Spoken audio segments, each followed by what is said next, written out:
हैं, टेस्ट करने के लिए क्या करते हैं, ब्रह्मा जी क्या करते हैं, सारे बाल बालों को चुरा लेते हैं, सारे बछड़ों को खोल लेते हैं पेड़ से और उन्हें चुरा कर ले जाते हैं।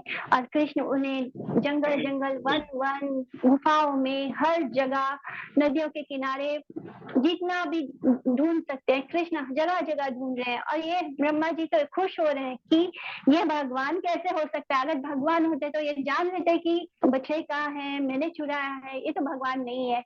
एक पल के लिए उनको ये शंका आती है, लेकिन ये भी कृष्ण की लीला थी, उनकी योग माया थी, जिसने ब्रह्मा जी को ब्रह्म में डाल दिया। क्योंकि ब्रह्मा जी जो थे, जब कृष्ण इस धरती पर आने वाले थे अवतार लेने, तो सारे देवी देवता उनसे प्रार्थना करने गए थे कि धरती पे बहुत पाप बढ़ गया है, कंस ने सबका जीना मुश्किल कर दिया है, बहुत सारे असुर बढ़ गए हैं, तो आप आइए, आप जन्म लीजिए, आप अवतार लीजिए। तब सारे देवी देवताओं को भगवान की सेवा करनी थी, तो उन्होंने भगवान से सेवा मांगी थी। और सब जितने भी बाल बाल थे और जितना भी थे जो भगवान की हेल्प के लिए आए थे, जितने भी द्वारका में थे, तो वो सब कौन थे, वो सारे देवी देवता थे, वो देवी देवता ही थे भगवान की सेवा के लिए, और उन्होंने जन्म लिया था। बस ब्रह्मा जी क्या करते हैं, ब्रह्मा जी को क्रिएटर होने का अहंकार है, उनको लगता है सब कुछ मैंने रचना किया है, सब कुछ मैंने क्रिएट किया है, तो इस कारण वो कोई सेवा नहीं मांगते कृष्ण से। तो वो कृष्ण को लगता है कि मेरा ये बच्चा मुझसे कुछ मतलब इसमें ये वंचित रह जाएगा, ब्रजवासियों, ब्रज का जो रस है वो चखने से वंचित रह जाएगा, इसलिए उन्होंने अपनी योग माया से ये लीला रचती है और ब्रह्मा जी को ब्रह्म में डाल देते हैं। तो इसी तरह ब्रह्मा जी जब वापस लौट के अपने ब्रह्म लोक जाते हैं, तो वहां भी उनको एंट्री नहीं मिलती, क्योंकि कृष्ण वहां पहले ही पहुंच जाते हैं। तो अब जब ब्रह्मा जी बस जाते हैं और वापस आते हैं, ये बस एक पल था, लेकिन इस एक पल में धरती पर एक वर्ष निकल गया, और एक वर्ष में लास्ट में जब वर्ष पूरा खत्म होने वाला होता है, तब जाके बलराम दाऊ भैया को ये पता चलता है कि जितने भी ग्वाल बाल हैं, जितने भी गाय के बछड़े हैं, वो सब कौन है, वो कृष्ण है। लकुटी भी कृष्ण है, मुकुट भी कृष्ण है, मोरपंख भी कृष्ण है, लाठी भी कृष्ण है, मुगल भी कृष्ण है, कपड़े भी कृष्ण है, आभूषण भी कृष्ण है, सब कुछ बस कृष्ण ही कृष्ण है। और ब्रह्मा जी जब वापस लौट के आते हैं और जब कृष्ण के सामने आते हैं, तब क्या कृष्ण को देखते हैं, और वो ये देख के बहुत ही सरप्राइज हो जाते हैं कि मैंने तो सारे ग्वाल बाल चुरा लिए थे, मैंने तो सारे बछड़ों को चुरा लिया था, लेकिन ये क्या कृष्ण अभी भी इन सबके संग खेल रहे हैं, अभी भी इनके साथ भोजन करने बैठे हैं। तब ब्रह्मा जी को भगवान अपना असली रूप दिखाते हैं, और तब उन्हें दिखाई देता है कि जितने भी ग्वाल बाल हैं, जितने भी बछड़े हैं, वो कौन है, वो चतुर्भुज विष्णु है। क्योंकि भगवान के दो भुजा वाले रूप को समझना बहुत कठिन है, लोग हमेशा भ्रम में आ जाते हैं, उनके दो भुजा वाले रूप को देख के वो नहीं समझ पाते कि ये हमारे भगवान है। और जब ब्रह्मा जी को रियलाइज होता है कि मैंने तो कितना बड़ा गलती कर दिया, मैंने कृष्ण को टेस्ट करने की कोशिश की, मैंने भगवान का एग्जाम लेने की कोशिश की, तब उनको उनका पूरा अहंकार नष्ट हो जाता है, खत्म हो जाता है, और वो अपने चारों सर के साथ जमीन पर कभी इस सर से दंडवत कर रहे हैं, कभी उस सर से दंडवत कर रहे हैं, लोटपोट हो रहे हैं, गोल गोल होके चारों शरीर से भगवान को दंडवत करते हैं और उनसे उनकी स्तुति करते हैं। तो वही स्तुति के बाद वो बोलते हैं कि कितने सौभाग्यशाली है, अहो भाग्यम नंद गोप व्रजो कसा। तो इस तरह भगवान की इतनी स्तुति करते हैं, उनके रूप का वर्णन करते हैं, उनके श्रृंगार का वर्णन करते हैं, ब्रजवासियों के भाग्य का वर्णन करते हैं, बोलते हैं कि कितना भाग्यशाली है, बार बार बोलते हैं अहो भाग्य अहो भाग्य। तो जब हम लिटरेचर में कोई वर्ड यूज करते हैं, तो हम उसे एक ही बार यूज करते हैं, हम बार बार उसको नहीं बोलते, क्योंकि एक बार लिख दिया तो दोबारा नहीं बोलना पड़ता। बट यहाँ पे कैसा हो रहा है कि बार बार बोल रहा है ब्रह्मा अहो भाग्यम, यानी इतना ज्यादा वो प्रशंसा कर रहा है, बाल ग्वालों की प्रशंसा कर रहा है कि कितना कैसा भाग्य है इन सब का। और भगवान ने ये लीला कौन से 3 कारण से की थी वो आप लोग हमेशा याद रखिएगा कि भगवान जितनी भी माताएं थी जो कृष्ण को अपना स्तनपान कराना चाहती थी, भगवान उनको संतुष्ट करना चाहते थे, उनकी इच्छा पूरी करनी चाहते थे। जितनी भी गौएं थी वो भी कृष्ण को दूध पिलाना चाहती थी, कृष्ण बछड़े बनकर उनका दूध पीते हैं तो कृष्ण उनको भी संतुष्ट करना चाहते थे। जितनी भी गोपियां थी वो सब कृष्ण को पति के रूप में देखना चाहती थी, लेकिन उनको लगता था कि नहीं, हमारी इच्छा कभी पूरी नहीं होगी। बट अगर कृष्ण से हम कुछ इच्छा करें तो वो कृष्ण जरूर पूरी करते हैं। यानी हम कृष्ण से जब कृष्ण के लिए इच्छा करते हैं तब कृष्ण उसको हर हाल में हर सूरत में पूरा करते हैं। तो भगवान ने एक ही लीला में सब इच्छा, तीनों की इच्छाएं पूरी कर दी। पौर्णमासी देवी ने उन सबका विवाह भी करवा दिया कृष्ण के साथ, और जिससे कि कृष्ण उनको पति के रूप में भी मिल गए और किसी को पता भी नहीं चला, क्योंकि कृष्ण ग्वाल बालों के रूप में थे और उनको लगा कि ग्वाल बालों से विवाह हो रहा है, लेकिन विवाह कृष्ण से हुआ। इसलिए जब रासलीला हुई थी और सब गोपियां भागी थी कृष्ण के पास, तो वो रासलीला किसके बीच थी? कृष्ण उनके पति हैं और वो सब उनकी पत्नियां थी। तो ये भी एक रीजन है जो हम लोगों को दे सकते हैं, क्योंकि जो आम लोग हैं वो उनको ये नहीं पता कि कृष्ण सिर्फ मतलब जिनसे विवाह होता है बस वही पति ने, मतलब उनके पति नहीं है। कृष्ण हर जीवात्मा के पति है। हर जीवात्मा जो है वो स्त्री रूप में है और कृष्ण जो है केवल एक पुरुष है। मतलब इस पूरे ब्रह्मांड में केवल एक पुरुष है और वो है कृष्ण। इसलिए जितनी भी जीव आत्माएं हैं उन सब के पति कौन है? कृष्ण है। तो ये बहुत ही गहरी बातें हैं जो आमतौर पर लोग नहीं समझते। सबको लगता है कि कृष्ण रास लीला कर रहे हैं, पराई स्त्रियों के साथ कर रहे हैं। कोई भी पराया नहीं है, सब में किसका अंश है? कृष्ण का अंश है। और सबके पति कौन है? कृष्ण ही है। तो कृष्ण ने अपनी पत्नियों के साथ ही रास लीला की थी। तो अब हम ब्रह्म स्तुति में थोड़ा आगे बढ़ते हैं और जानते हैं कि आगे ब्रह्मा जी क्या बोलते हैं। तो ब्रह्मा जी बोलते हैं कि अनुजानीहि माम कृष्ण सर्वं त्वां वेत्सि सर्वदृक् त्वां एव जगतां नाथो जगत एतत् त्वा अर्पितम्। ब्रह्मा जी ने वृंदावन वासियों के हृदय में अपार प्रेम देखा कृष्ण के लिए, इसलिए वो अपनी करतूत पर बहुत ही शर्मिंदा है।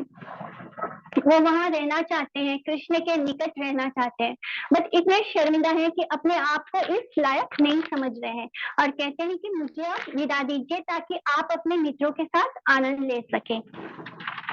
और इसके पहले भी वो ब्रह्मा जी क्या प्रार्थना कर चुके थे कि वो चाहते हैं कि उनको भी वृंदावन का वास मिले।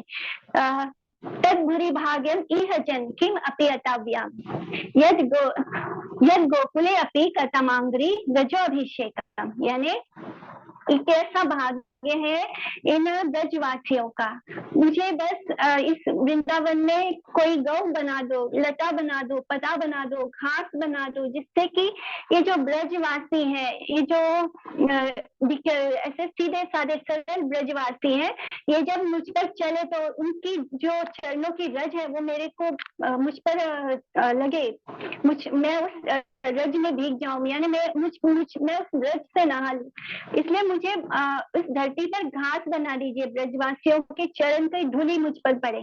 तो ब्रह्मा जी इस तरह अपने भगवान से प्रार्थना कर चुके थे पहले ही। तो इस तरह वो बताते हैं कि इन ब्रजवासियों की कैसी किस्मत है, कैसा उन पर भाग्य है उनका। लेकिन कृष्ण इतना सब कुछ ब्रह्मा जी स्तुति किए जा रहे हैं और कृष्ण बस खामोश, उनके हाथों में जो चावल और दही का गोला था उसे पकड़े हुए हैं, एक और पकड़ा हुआ है हाथ में और चुपचाप खड़े हैं, कुछ बोलते नहीं है ब्रह्मा जी इतनी प्रार्थना कर रहे हैं, रो रहे हैं, लोटपोट हो रहे हैं, लेकिन कृष्ण चुप है। तो जब वो देखते पे जैसे हम किसी को बात कर रहे हैं और सामने वाला हमारी बात पे कोई रिस्पॉन्स ना करे तो हम समझ जाते हैं कि ये हमको पसंद नहीं कर रहा, ये हमको लाइक नहीं कर रहा। तो ब्रह्मा जी को लगता है कि हाँ मैंने तो इतना गलती किया है, इसलिए प्रभु कुछ बोल नहीं रहे हैं। तो ब्रह्मा जी ब्रज में वास करने के लिए आतुर है, लेकिन कृष्ण कुछ नहीं बोलते हैं कि हाँ ठीक है, या तो ब्रह्मा जी तो परम ज्ञानी है, समझ जाते हैं कि कृष्ण नहीं चाहते। ब्रह्मा जी ये भी कह चुके थे कि कृष्ण को कि हे कृष्ण मुझे स्वीकार कर लीजिए, मैं भी आपके एक जनों में से एक होकर आपकी सेवा करना चाहता हूँ। मतलब वो बार बार भगवान के सामने ये रिक्वेस्ट कर चुके थे कि मुझे भी ब्रजवासियों की तरह आपकी सेवा करनी है, मुझे भी ब्रज का वास दीजिए। बट कृष्णा सेज नथिंग, वो कुछ नहीं बोलते। वो गोपजन बनना चाहते थे ब्रह्मा। कृष्णा की चुप्पी देखकर ब्रह्मा को फिर समझ में आ जाता है कि कृष्ण नहीं चाहते कि वो यहाँ पे रुके, इसलिए फिर विनम्रता पूर्वक उनसे जाने की आज्ञा मानते हैं। अब बोल रहे हैं कि मैं जाना चाहता हूँ। कृष्णा क्या है, भगवान इज ऑल अट्रैक्टिव, बहुत मतलब बहुत सुंदर है, उनके पास सारा ऐश्वर्य है, यहाँ तक कि लक्ष्मी जी भी कृष्ण से अट्रैक्टेड है। लक्ष्मी जी कभी विष्णु जी को नहीं छोड़ती, बट वो कृष्ण के रूप से बहुत अट्रैक्टेड है और कृष्ण की दासी बनना चाहती है, और इसलिए वो भांडीर वन में बैठ के तपस्या भी कर रही है। लेकिन लक्ष्मी जी के अंदर थोड़ा सा अहंकार है, वो ब्रजवासियों की शरण नहीं लेना चाहती है। ब्रजवासी जो है वो कृष्ण को अपने प्रेम से कंट्रोल करते हैं, लेकिन अगर हमारे अंदर रत्ती भर भी अहंकार आ गया तो हम कभी भी कृष्ण को नहीं पा सकते। अगर हमें ब्रज का वास चाहिए, अगर हमें ब्रजवासियों जैसा प्रेम करना है कृष्ण को, तो हमें उनका अनुगत्य स्वीकार करना होगा। लेकिन लक्ष्मी जी ऐसा नहीं करना चाहती, वो किसी के अनुगत्य को नहीं स्वीकार करना चाहती, इसलिए वो आज भी भांडीर वन में बैठ के तपस्या कर रही है, लेकिन वो ब्रज में प्रवेश नहीं कर पाती है, क्योंकि ब्रज में प्रवेश करने के लिए हमें ब्रजवासियों का अनुगत्य स्वीकार करना होगा, उनकी शरण लेनी होगी। इसलिए जो लक्ष्मी जी है वो ब्रज रज की भी अधिकारी नहीं है, इतनी और इतने मतलब इतना व्रत कर रही हैं, इतना आराधना कर रही हैं अब तक, बट वो कृष्ण को नहीं पा सकी। इसी तरह ब्रह्मा जी भी बोलते हैं कि आप परम सुंदर हैं, आपको निरंतर देखने की अभिलाषा होती है, यानी पलक झपकने का भी मन नहीं करता। इवन गोपियों ने भी यही कहा था कि ये ब्रह्मा जो हमें बनाने वाला, हमारी जो सृष्टि की रचयिता है, उन्होंने कितनी बड़ी भूल कर दी, उन्होंने पलक लगा दिया आंखों में। एक क्षण भी पलक झपकता है तो कृष्ण हमारे आंखों से ओझल हो जाते हैं, इसलिए ब्रह्मा ने बहुत बड़ी गलती कर दी जो आंखों के ऊपर पलक लगा दिया। अगर नहीं लगाया होता तो हम एक तक कृष्ण को देख पाते।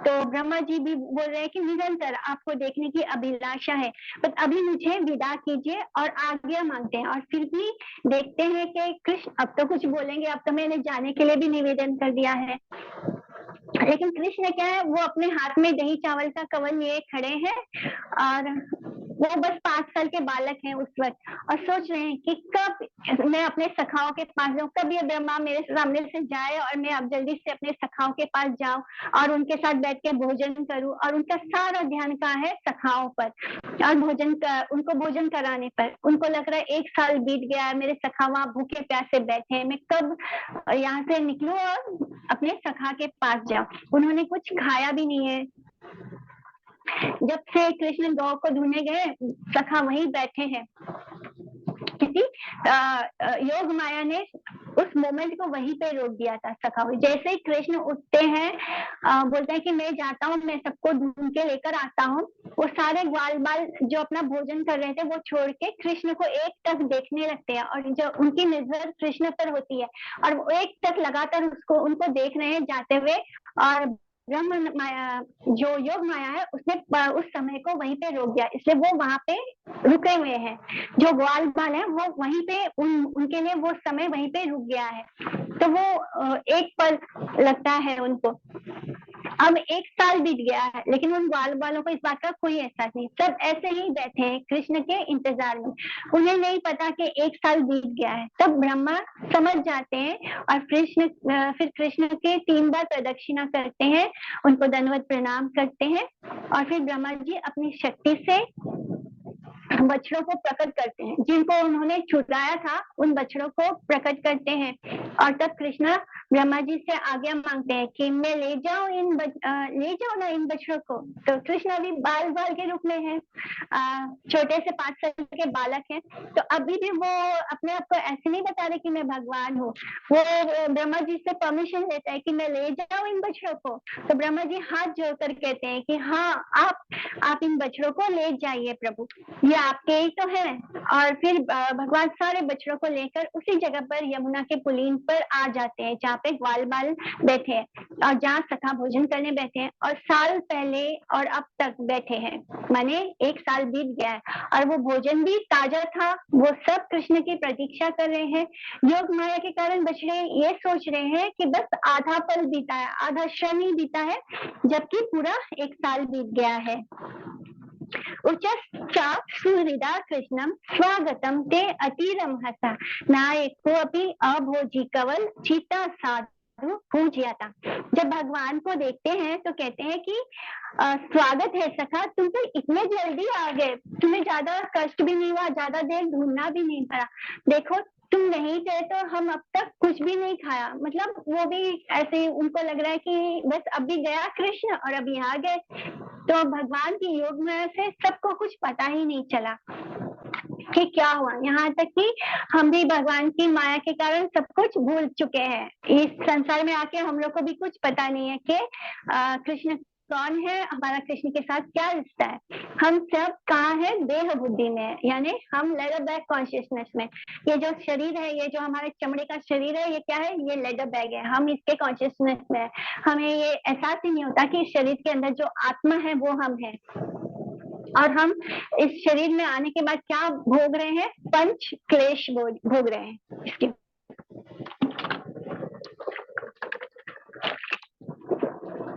तो 5 तरह की जो अविद्या होती है उसको हम भोग रहे हैं इस संसार में आने के बाद। वो 5 क्लेश या उसको अविद्या भी बोल सकते हैं। वो क्या है, पहली है अविद्या यानी इग्नोरेंस। हमें इस बात का एहसास नहीं है कि हम शरीर नहीं, हम आत्मा है। तो ये हमारा अविद्या है, इग्नोरेंस है। अस्मिता, इगोइज्म, माने हमें फॉल्स ईगो है, हम शरीर को मैं मानते हैं, तो ये हमारा अस्मिता है और इगोइज्म है। राग है, अटैचमेंट है। जब ये राग संसार से, हमारे आसपास के लोगों से होता है तब ये क्लेश होता है, जब ये भगवान से होता है तब ये प्रेम होता है। तो जो ये राग है, जो ये अटैचमेंट है हमें इस संसार से, तो ये भी एक पंच क्लेश है। चौथा है द्वेष। द्वेष यानी हेट्रेड, हमें लोगों से जलन है, ईर्ष्या है। किसी के पास कुछ अच्छा होता है तो हमें जलन हो जाती है, कोई थोड़ा सा भी कुछ अच्छा हो जाता है, हमसे आगे हो जाता है तो हमें जलन और ईर्ष्या हो जाती है।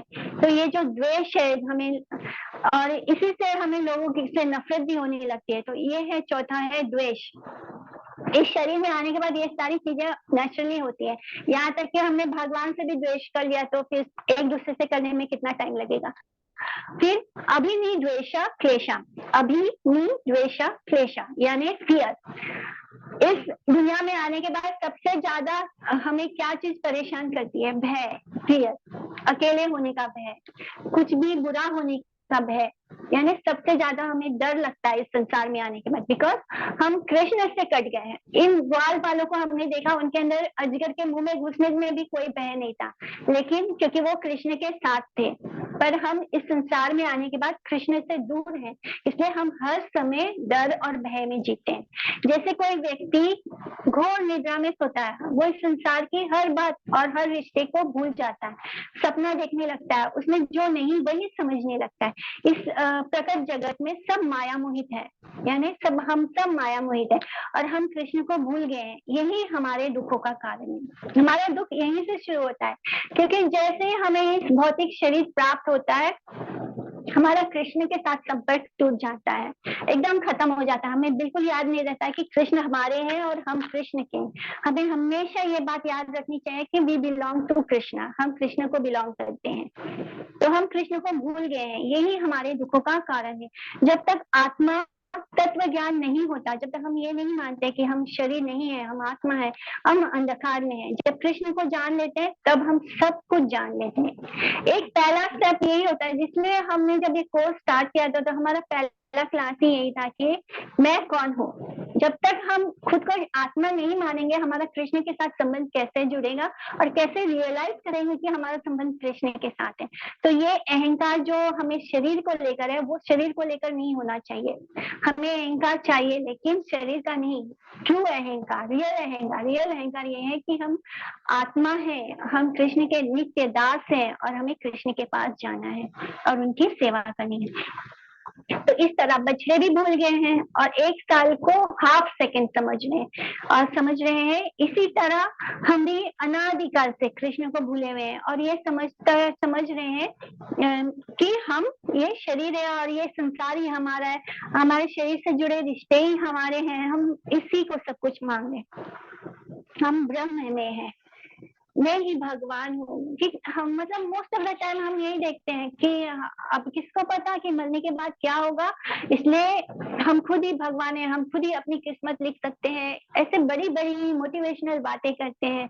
बट ये सच है ही नहीं। कितना भी कुछ कर लो, वो नहीं होता जो हम प्लान करते हैं, होता वो है जो हमारे लिए कृष्ण ने लिख रखा है। यानी जो हमने अपने कर्मों, जब हम कृष्ण से दूर होते हैं तो हमारे कर्मों के कारण जो होता है वो हमारा प्रारब्ध होता है।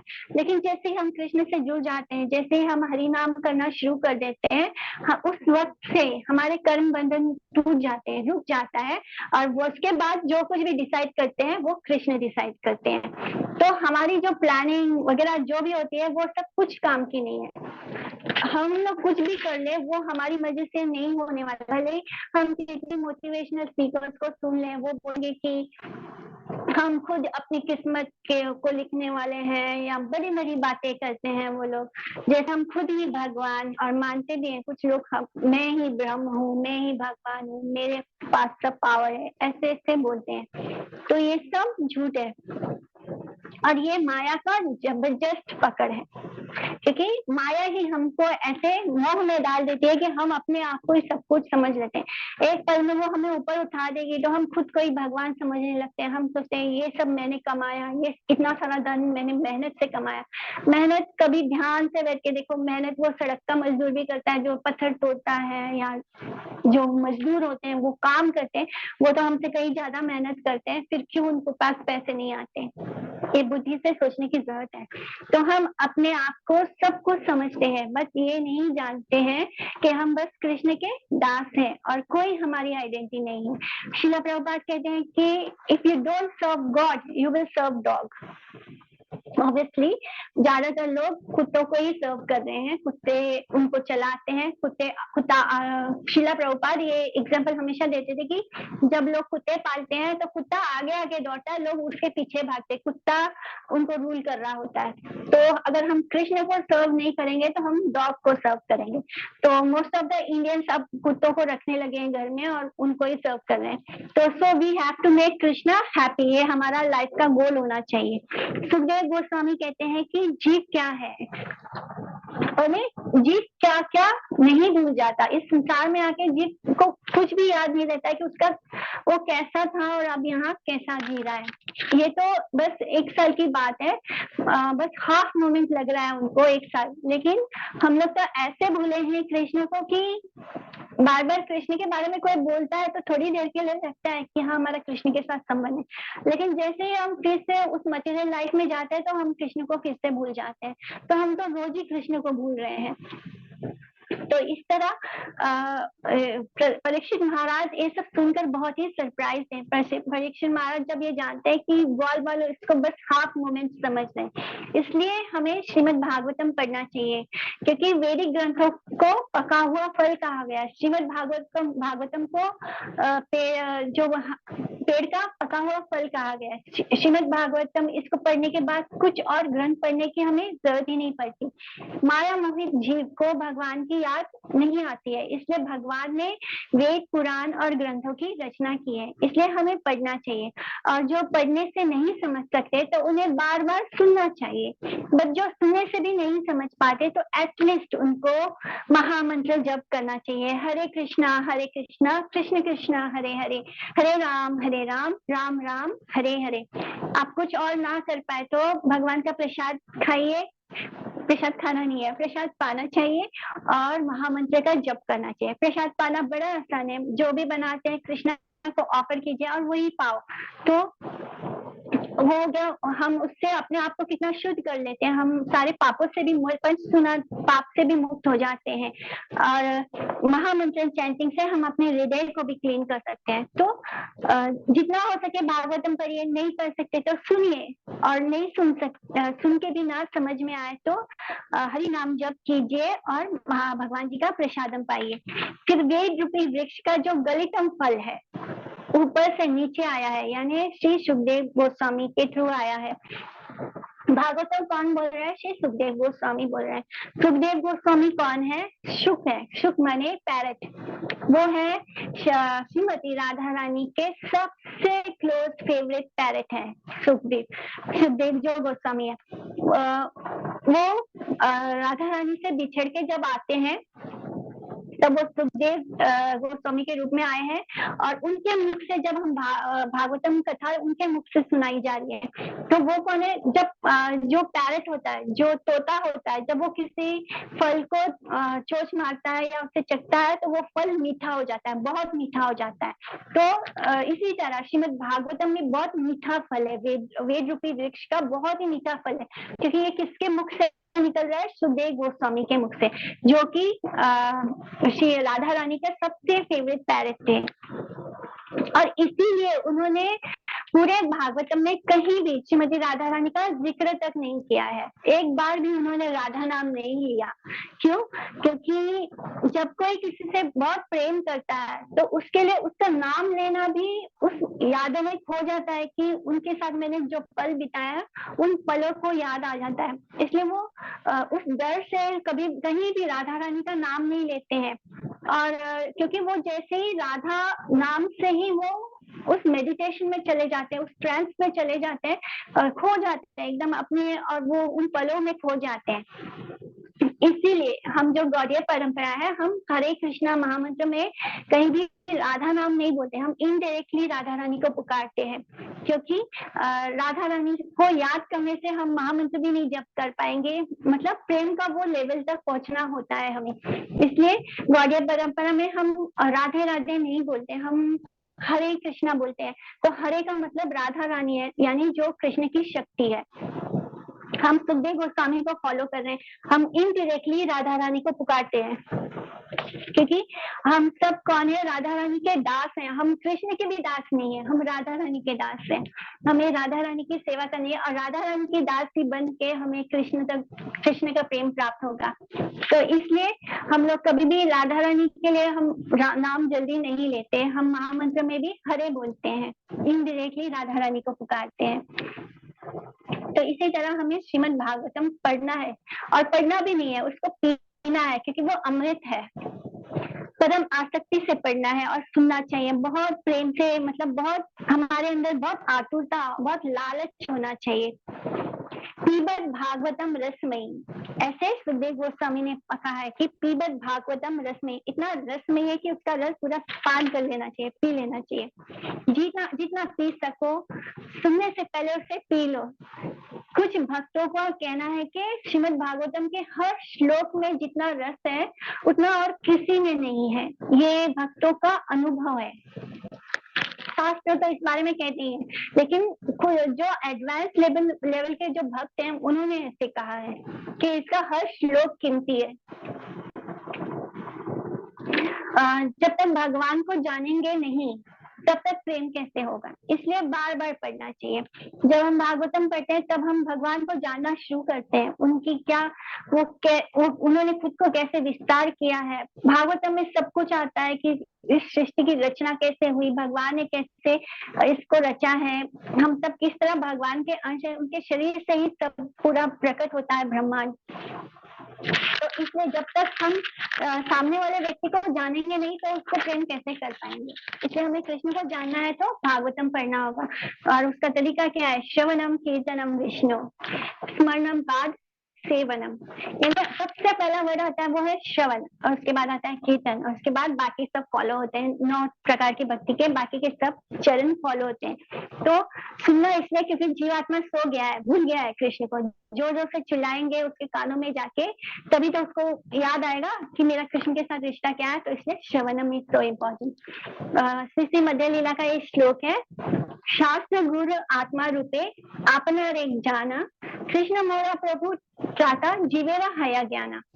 भूला हुआ बदात्मा कृष्ण द्वारा वैदिक साहित्य बोनाफाइड स्पिरिचुअल मास्टर यानी हमारे गुरुदेव जो शास्त्र परंपरा के द्वारा आते हैं एंड परमात्मा भगवान के माध्यम से शिक्षित किया जाता है। हम बिना गुरु के तो भगवान को जान ही नहीं सकते, हम उनको देखना भी, हम उनको देख भी नहीं सकते। हम मंदिर में जाते हैं टेम्पल में, तब भी अगर हमारे ऊपर गुरु की कृपा ना हो तो वो हमारे लिए बस एक देसी मूर्ति जैसे लगते हैं, लेकिन जब गुरु कृपा करते हैं तो वो साक्षात हमें दिखाई देते हैं। जो राधा कृष्ण का जो अर्च विग्रह है वो अलग तरह से दिखता है जब गुरु कृपा होती है।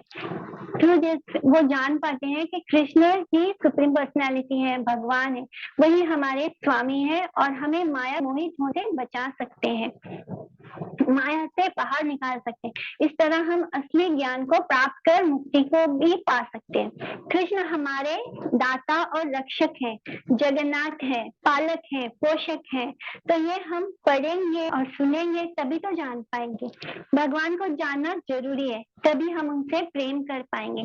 तो बच्चों ने क्या कहा, ग्वाल वालों ने कहा कि आओ अब भोजन कर लो, और यहाँ ऋषिकेश जो सबके मन के स्वामी है वो हंसने लगे, क्योंकि वो बोले कि आधे क्षण में भी क्या बोल रहे हैं बाल वाले, बस आधा ही क्षण मिला हुआ है और तुम आ भी गए, अब आप आओ और तुमको परेशान भी नहीं होना पड़ा। फिर सारे भोजन करने लगे, हंसते हुए हंसाते हुए खाने लगे, वैसे ही जैसे पहले खा रहे थे।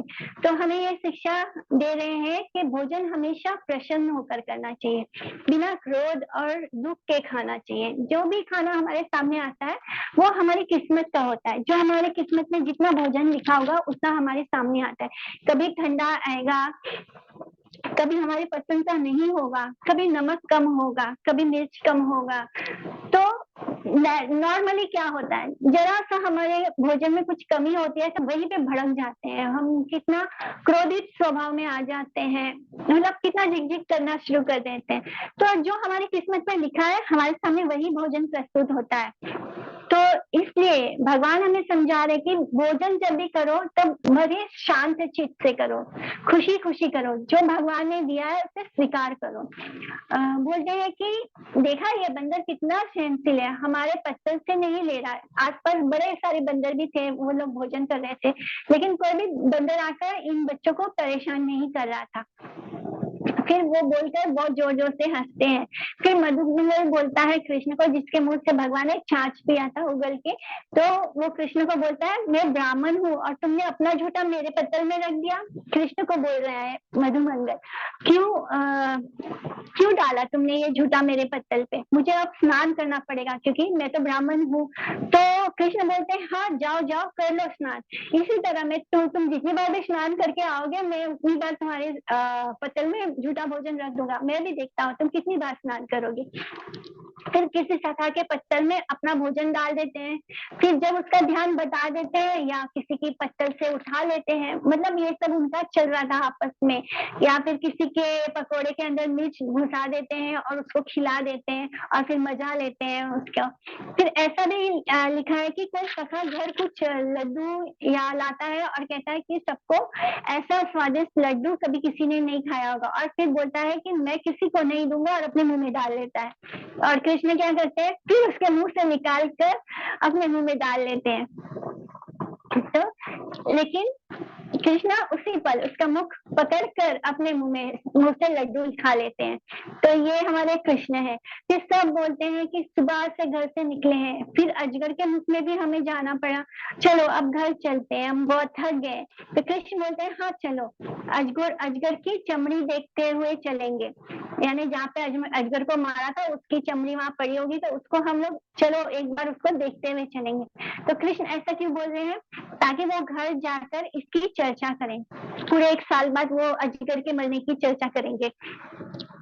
अब सब बच्चे और बछड़े और कृष्ण ब्रज धाम में प्रवेश कर रहे हैं, वहां से निकल गए, शाम हो गई है, और शाम का समय को गोधूली बोला जाता है, यानी जब कृष्ण सारे बछड़ों को लेकर निकलते हैं, तो जब बछड़े चलते हैं उस धूल मिट्टी बहुत तेज तेज उड़ती है, इतने सारे बछड़े हैं, सब दौड़ रहे हैं, दौड़ते हैं तो धूल उठती है, तो उस सांझ के समय को गोधूली बोला जाता है। तो अब ये लोग ब्रज में प्रवेश कर रहे हैं और कृष्ण के सर पे मोर पंख है, फूलों की ढेर सारी मालाएं, अलग अलग पुष्प के जो भी वन में फूल मिलता, सारे ग्वाल बाल उसकी माला बनाते और कृष्ण को अपने अपने पसंद से माला पहनाते जाते। कृष्ण का पूरा चेहरा, मतलब वो पूरा कैनवस बने हुए हैं, वो उनको इतना अच्छे से सुंदर सुंदर फूल बनाया है, जो भी मिनरल्स मिलते हैं जंगल में, उससे वो लोग कृष्ण को सजाते हैं, अपने मन से सजाते हैं। नॉर्मली अगर कोई हमें सजाता है तो हम उसको क्या बोलते हैं, नहीं नहीं मुझे यहाँ ऐसे करो, मुझे वैसे लगाओ, ये ठीक नहीं है, वो ठीक नहीं है। पर हमारे कृष्ण कैसे हैं, जिसका मन में जो आ रहा है वो वैसे कृष्ण को सजाए जा रहा है। कृष्ण नहीं बोलते कि मुझे ये पसंद नहीं या मुझे वो पसंद नहीं, जिसका मन करता है वो कृष्ण के बाल वैसे बना देता है, जिसका मन करता है कृष्ण को कहाँ कहाँ फूल लगा देता है, उनको अपनी पसंद की माला पहना देता है, चेहरे पे इतनी सुंदर सुंदर डिजाइन सब अलग अलग अपने अपने तरीके से बना देते हैं कृष्ण को। लेकिन कृष्ण किसी को मना नहीं करते, कृष्ण को क्या चाहिए, बस उनका प्रेम चाहिए। तो ये सब लीला से हम जान पाते हैं कृष्ण को, कि कृष्ण को कुछ भी स्पेशल नहीं चाहिए, कोई पैसा नहीं चाहिए, कोई महंगी वस्तु नहीं चाहिए, कृष्ण को क्या चाहिए, बस प्रेम चाहिए। भगवान की सेवा करना बहुत सरल है, उनको कुछ भी महंगा चीज नहीं चाहिए, उनके ऊपर पैसा भी खर्च करने की जरूरत नहीं पड़ती है, इतने सरल है कृष्ण। कृष्ण कोई बोलते नहीं कि मुझे यहाँ पे क्यों लगाया, मुझे यहाँ पे डिजाइन क्यों बनाया, मेरा चेहरा ऐसे दिख रहा है वैसे दिख रहा है। कृष्ण तो कुछ बोलते ही नहीं, जिसका मन करता है उनको वैसे उनके चेहरे पे डिजाइन बना दिए, जैसा मन किया वैसे सजा दिया, जैसे मन किया वैसे पगड़ी लगा दिया। जैसे हम लोग मंदिरों में देखते हैं कि कृष्ण को कैसे कैसे सजाते हैं भक्त लोग, तो इसी तरह कृष्ण को यही चाहिए कि बस जिसका दिल जैसे कर रहा है वैसे कृष्ण को सजा रखा है, और कृष्ण इस तरह प्रवेश करते हैं ब्रज में। और सारे बच्चों के पास बांसुरी है, वो वेणु बजा रहे हैं, गाना गा रहे हैं, कृष्ण ने अगसुर को मार दिया, ये पूरा गा गा के बता रहे हैं। और पत्तों के भी बाजा बना के बजाते हैं, पीपल का पत्ता होता है उसी को गोल करके बनाते हैं और फिर वो उसको फूकते हैं तो उससे अच्छी ध्वनि निकलती है सिटी जैसी, तो वो भी बजा रहे हैं। सब कुछ बहुत नेचुरल है, उनके पास जितने भी चीजें वो सब वन में मिलने वाली चीजों से बना हुआ है, सभी बजा रहे हैं, गा रहे हैं, सुंदर ध्वनि है, संगीत है, बछड़े ही करके बुला रहे हैं, वो भी गा रहे हैं। और फिर सब उनको देख भी रहे कि कहीं बछड़े फिर से न खो जाएं, और सखाजन कृष्ण की अगसुर की कीर्ति गा रहे हैं और उनकी लीला को गाते हुए चल रहे हैं। तो ये हमें सिखा रहे हैं कि हमें कैसे कृष्ण की सेवा करनी है। तो गोपियां कृष्ण को देखकर प्रफुल्लित हो जाती हैं। गोपियां भी पूरे दिन इंतजार करती थी कृष्ण को देखने के लिए, वो बड़े बुजुर्ग के सामने तो नहीं आ सकती, तो वो ऊपर छत पे खड़े होकर देखती थी कृष्ण को। कृष्ण भी एक नजर उनको देख लेते, तो बस उनको वही उनके लिए चाहिए होता था। तो इस तरह सब कुछ पहले की तरह था, और सब जैसे ही पूरा दिन निकलता है तो पूरा दिन कृष्ण के विरह में होता है पूरा ब्रज, कि कब कृष्ण वापस आएंगे, कब कृष्ण वापस आएंगे। तो कृष्ण के जैसे ही कृष्ण प्रवेश करते हैं तो ऐसे लगता है कि कोई फेस्टिवल स्टार्ट हो गया, उत्सव स्टार्ट हो गया। रस खान ने इस अवनी लीला का वर्णन किया है, अपने एक पद में बोला है कि गोपीजन अटारी पर खड़े होकर कृष्ण की इस लीला का वर्णन करते हैं। अब कृष्ण अपने घर आ गए, अपने मैया के पास, और बाकी के गोप बच्चे अपने माता पिता के पास जाकर पूरी अगसुर की लीला बता रहे हैं। और हम उसको पहाड़ समझ रहे थे, लेकिन वो क्या निकला, वो तो अजगर निकल गया, इतना बड़ा सा अजगर निकल गया और कृष्ण ने उसको मार दिया। हम सब तो बेहोश हो गए। तो एक एक बात वो अपने घर वालों को, अपने माता पिता को बता रहे हैं उस अगसुर वध के बारे में। और 1 साल तक बच्चे भोजन की लीला स्थली पर ही बैठे थे। तो कैसे भगवान ने सब कुछ अरेंज कर दिया। कृष्ण का होना ही हमारे लिए उत्सव है, फेस्टिवल है। जहाँ कृष्ण होते हैं वहीं पे फेस्टिवल होता है। तो हमारे जीवन में भी कृष्ण प्रवेश करें ताकि हमारे जीवन का हर पल फेस्टिवल हो जाए। एवं विवाह विहारा कौमारम जहातुर ब्रजे नीला यानी सेतु बांधे मार्कटो प्लवना दिभी। यानी इस प्रकार बालकों ने वृंदावन में छुपन छुपाई खेली, बंदरों में बंदर बनकर उछल कूद करते, लंका की जो रामायण की जो लीला थी उसको खेलते वो लोग, कभी बंदरों की तरह कूदते और ऐसे ही खेल खेलते, कभी बच्चे कृष्ण के कंधे पर चढ़ जाते, कभी कृष्ण दूसरे बच्चों के कंधों पर चढ़ जाते। माने कोई भेदभाव नहीं था कि कृष्ण भगवान है, ऐसा कोई भेदभाव नहीं था, सबके साथ मिलकर कृष्ण भी उनके जैसे थे। भगवान कृष्ण का ये कौमार लीला है जो केवल ब्रज में करते हैं कृष्ण, और कहीं भी उन्होंने ये लीला नहीं की है। 5 साल की उम्र को कौमार बोलते हैं। तो ये लीला जो कृष्ण की है 5 साल की उम्र तक, ये सिर्फ ब्रज में होती है और कहीं भी नहीं उन्होंने ये लीला की। लुका छिपी का खेल खेला, आंख मिचौनी का खेल खेला।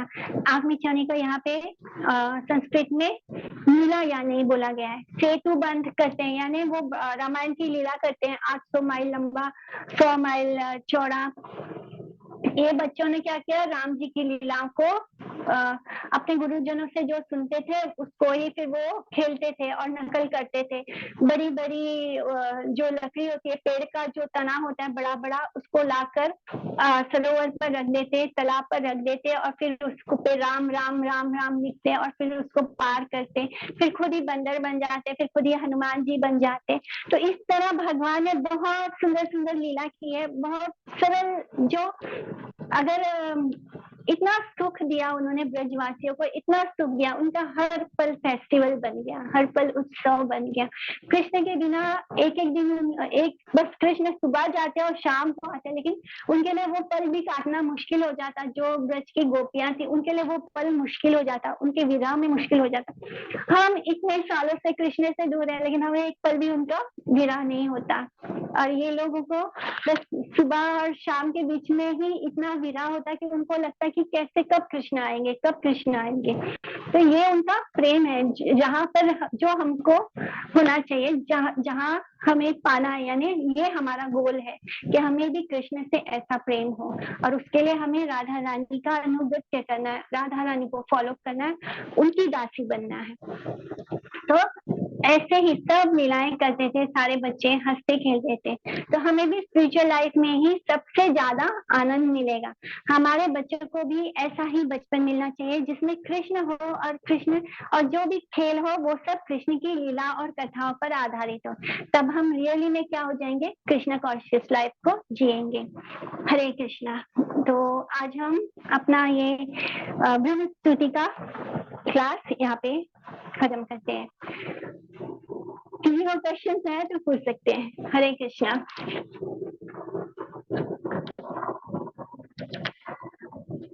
सब ठीक से समझ आ गया आप लोगों को? ब्रह्मोन लीला एंड ब्रह्म स्तुति में सब कुछ ठीक से, नहीं कुछ भी दिक्कत है समझने में तो पूछ लीजिए अभी,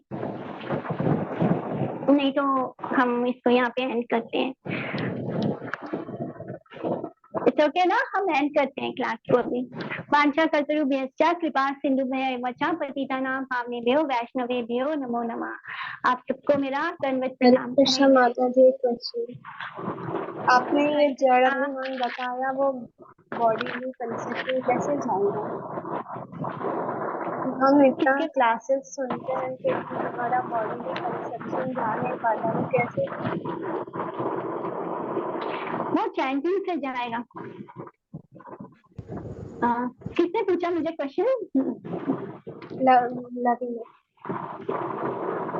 हाँ लवीना। जैसे जैसे हम चैंटिंग करेंगे, भागवतम की कथा सुनेंगे, तो जैसे जैसे हमारा अटैचमेंट कृष्ण के प्रति बढ़ेगा, ऑटोमेटिक ये जो प्रोसेस है ये नेचुरल होता है। मतलब जितना अटैचमेंट कृष्ण की तरफ बढ़ेगा उतना डिटैचमेंट संसार से होगा। तो ये जो शरीर है ये भी एक संसार का है। तो ये इतना नेचुरल प्रोसेस है कि जितना ज्यादा हम कृष्ण के साथ अटैच होते जाएंगे उतना हमें संसार की हर चीज से डिटैचमेंट होने लगेगा, हमें सोशल नेटवर्क भी अच्छा नहीं लगेगा, हमें हमारे आसपास के मटेरियलिस्टिक लोग भी अच्छे नहीं लगेंगे, हमें टीवी या मैगजीन नहीं अच्छा लगेगा, हमें मूवीज नहीं अच्छा लगेगा। मतलब ये तरीका है जज करने का जब तक इस संसार की चीजों के प्रति अट्रैक्शन हो रहा है, because this body is also material, naturally you will feel detach and आपको समझ में आएगा कि मैं शरीर नहीं आत्मा हूँ। We don't have to think constantly कि मैं शरीर नहीं आत्मा हूँ। The more you chant, the more you hear to Bhagavatam Katha, the more you read Bhagavad Gita and Srimad Bhagavatam, naturally you will feel the detachment for this world and material things. This body is also material. So you will feel the natural detachment for this body. And हमारे अंदर उतना ही attachment Krishna के लिए बढ़ता जाएगा। जैसे ये ब्रजवासी हैं, इनको कुछ ये पढ़े लिखे नहीं है, इनको कुछ कोई बता नहीं रहा है कि तुम शरीर नहीं, तुम आत्मा हो। इनका नेचुरली इनको अपने शरीर का कोई मोह नहीं है, ये अपना सब कुछ ये कृष्ण को दे चुके हैं। इनको कुछ फर्क नहीं पड़ता कि मैं हूँ या नहीं, उनको लिए सब खुशी का कारण कौन है? कृष्ण है। कृष्ण है तो खुश है, कृष्ण नहीं तो दुखी है। तो ये हमको ब्रजवासियों से सीखना है, ब्रजवासियों की तरह कृष्ण को प्रेम करना है। इनफैक्ट यही हमारे गोल है। हमें जब गोलोक जाना होता है तब भी हमें भगवान की किसी भी ब्रह्मांड में कृष्ण की निरंतर कृष्ण लीला निरंतर चल रही होती है।